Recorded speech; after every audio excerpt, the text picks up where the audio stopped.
Bonsoir et bienvenue dans 5 minutes. Je suis très heureuse de vous retrouver pour ce premier reportage. Nous avons donc suivi Marie, 22 ans, étudiante en école de théâtre. Nous l'avons suivie pendant la journée, nous avons vu un peu ses cours de théâtre en ligne et nous l'avons écoutée nous raconter comment elle vit ce palmarès. Merci d'ailleurs à tous pour tous les jolis mots commençant par la lettre P que vous avez commentés sous la première vidéo. Allons maintenant regarder comment va Marie.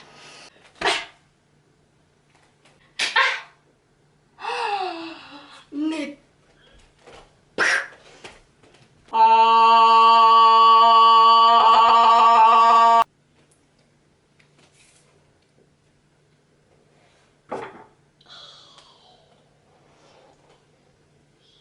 gros gras grand grain d'orge, compte des gros gras grand grain d'orge, rate zapata malamacha malamacha, babazaka mazapata parda malamacha ravana.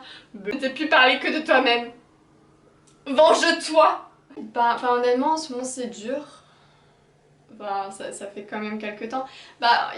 Au début de l'année, on pouvait aller à l'école en présentiel, donc ça quand même, ça a aidé quoi, de voir des gens et de faire du théâtre avec d'autres gens.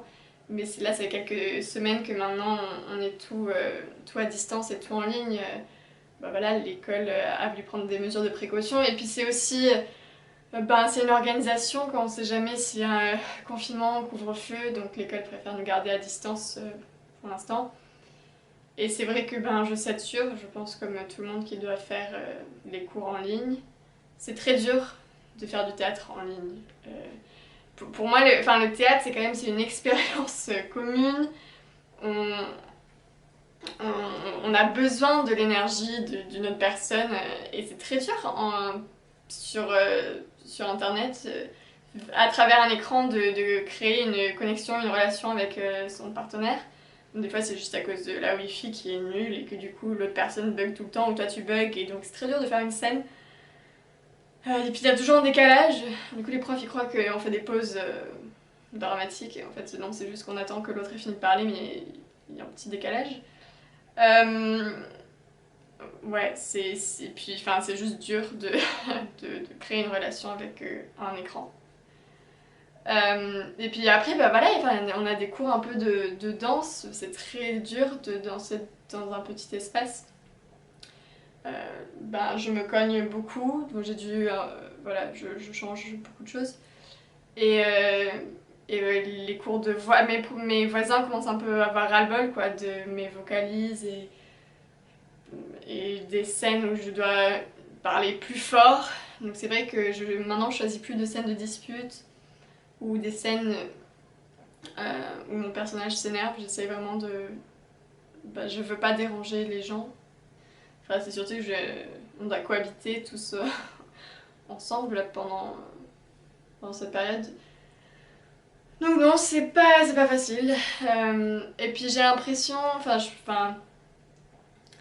oui, j'ai une crise existentielle parce que j'ai toujours voulu faire le métier de comédienne et j'ai presque fini ma formation, je vais avoir mon diplôme à la fin de cette année, mais les théâtres sont fermés, les cinémas sont fermés, donc voilà, un peu tous les jours quoi, je me repose la question si je veux vraiment faire ça, et oui, je veux faire ça, mais de toute façon c'est un métier compliqué où on gagne pas vraiment sa vie, mais en fait là c'est carrément, y a rien.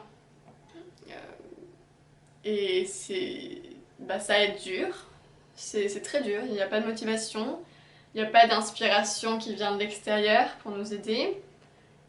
Et c'est très dur de voir que le gouvernement s'en fiche quoi. Non, j'ai pas vraiment de choses positives à dire. Là c'est un mauvais jour, c'est une mauvaise année quoi.